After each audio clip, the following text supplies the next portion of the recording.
Last time on DragonBall Z. Oh, that was dangerous. We have to fight this guy in all 4 of his forms. There's no shame in getting hit. Beaten by a monkey! Goku's not dead.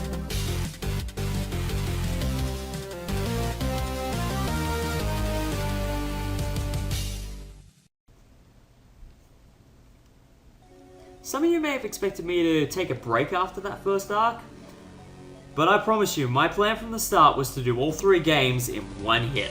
So hey guys, Sax226 here, and welcome back for Let's Play Dragon Ball Z, The Legacy of Goku 2. This sequel is my personal favourite game out of the entire trilogy. And don't get me wrong, the 3rd game is going to introduce a lot of mechanics I really like. Plus, I'm probably the most unbiased person you're ever going to meet when it comes to the first game. But Legacy of Goku 2... the plot arc it covers, the mechanics it introduces, the refinements it makes from the first game, and the overall enjoyment I get out of it are what bring me back to this game the most. It is the game that has sold the most copies out of the trilogy, it is the one I hear talked about the most, if people talk about a single game in it, and is by far, in my opinion, just so perfect. But let's actually get the game started and I can show you why. 16 years from the present day.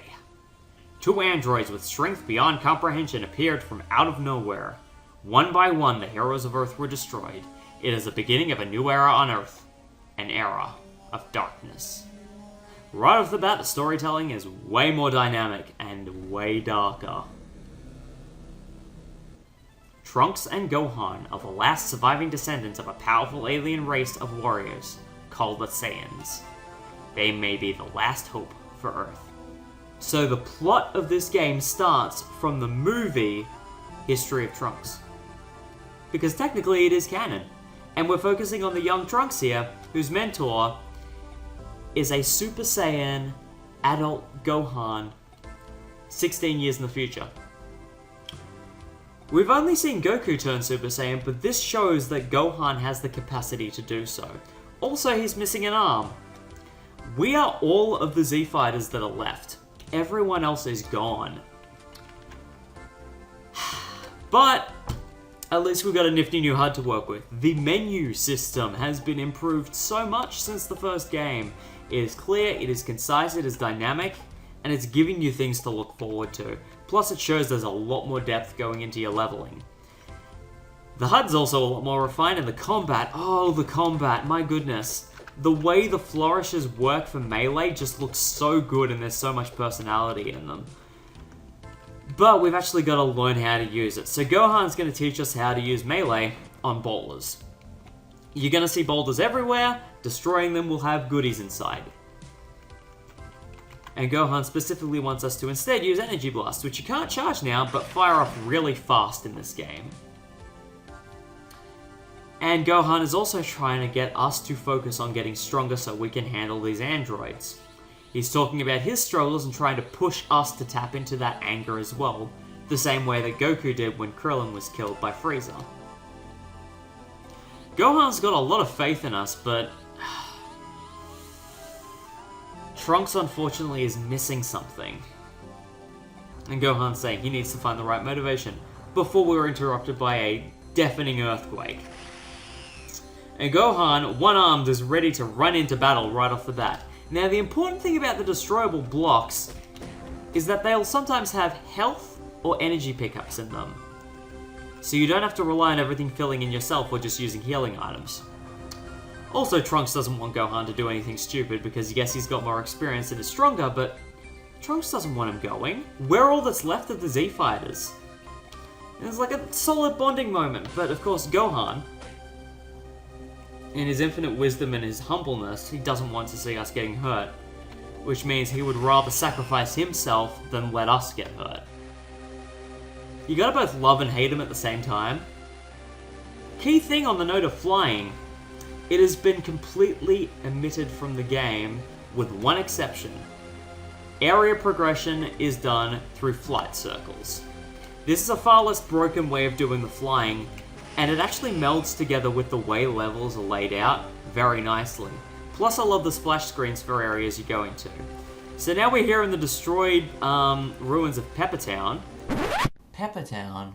Why does that name sound familiar? Abbey Road, it is a street that is in Peppertown. We see the bankers sitting waiting. Wait, they're dead. Probably wasn't important. This is where Gohan's flown off to, and we've got to try and work out where he's ended up. Jeez, what a mess. Oh dear. He's being shot at from off screen, so it must be the androids. And he's not moving, which means he's obviously been exhausted and fighting the whole time since he knocked us out. To a point where he was completely defeated. And there was nothing we could do for him. And then in a heartbreaking scene here, Trunks finds the thing he was missing to tap into his rage. The loss of someone he cared about. But then the game decides to do a 180 kick you in the teeth and be like, but that's not happening. Gohan's still a child in the present day, and the last bad thing that ever happened was we found out Goku wasn't in a position to be able to come home. Then the Namekians left for New Namek, and then Legacy of Goku 1 ended. So, the worst thing we could possibly be dealing with is the fact that we miss Goku. Which is especially hard on his family. But of course, Gohan's getting older now, and Chi-Chi wants his son to be moving forward academically. Because both of his parents didn't have an academic background, they were martial artists. She wants the best for her son, understandably. And our journal in this game is far more useful than it was in the first one, because it actually shows us the quests while we're on them, not just when they're finished. Prioritized by the color of the stars. This is such a good improvement from the get-go. Also, we can actually walk around our house now, which I love. We actually get to see the space that is oh so familiar from the anime. I love it so much. How are you... The Briefs Prize for Achievement in Science. To be fair, I'm pretty sure Dr. Briefs would actually give Goku... He would give Goku a doctorate in science. Let's think about this. I'm pretty sure Bulma's father is intuitive enough that he'd be able to see the academic potential in Gohan. I mean, the kid's 9 years old, 9.5, and he knows how to do calculus. I shouldn't have to explain how that kind of writes itself, but anyways, the presentation has been improved twofold dramatically. You'll be noticing the music is very indicative of the Funimation dub's soundtrack by Bruce Faulconer, and a lot of the dialogue has also been ripped directly from that dub as well. And now we found the maths book. I don't care that the textbook says maths book. I'm not American, we say maths because it's mathematics. There's more than one maths. I'm sorry for that rant there. I don't know what place that has being in a Let's Play. Anyway, we got the maths book. We're coming back downstairs and we're going to study. And so Gohan falls asleep at his desk.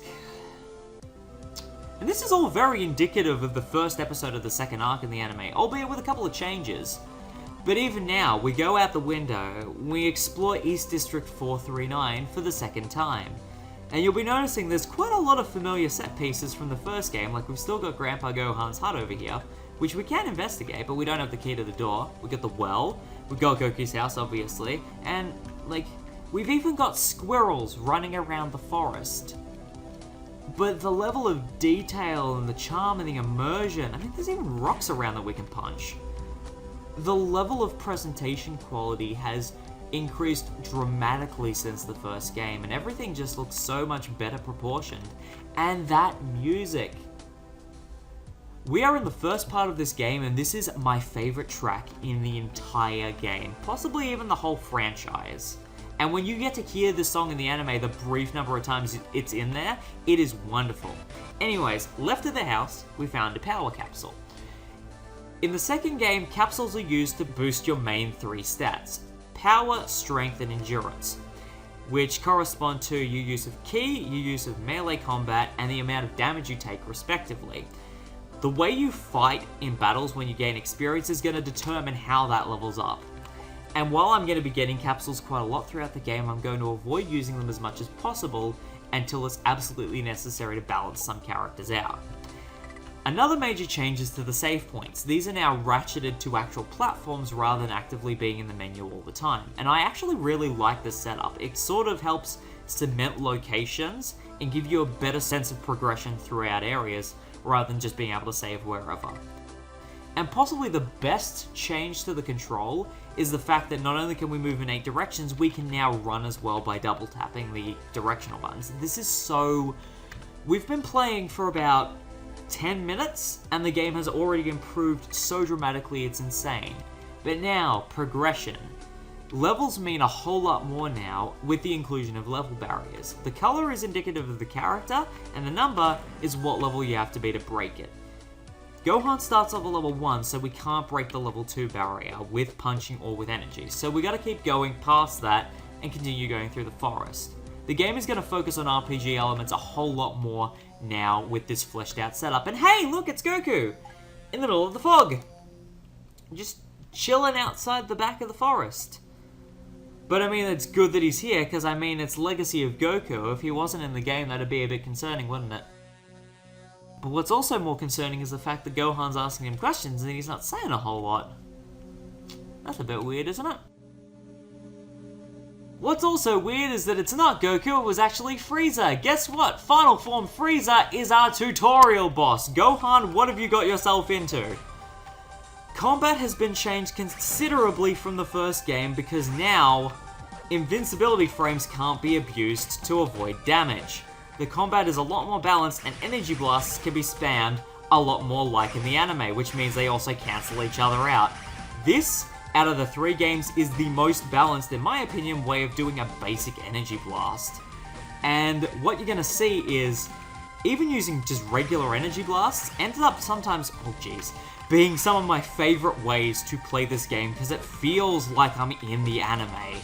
And I loved doing this as a kid so much. I cancelled out that last hit so he didn't beat me, and Gohan just defeated Frieza! Which got him to level 2? Only level 2.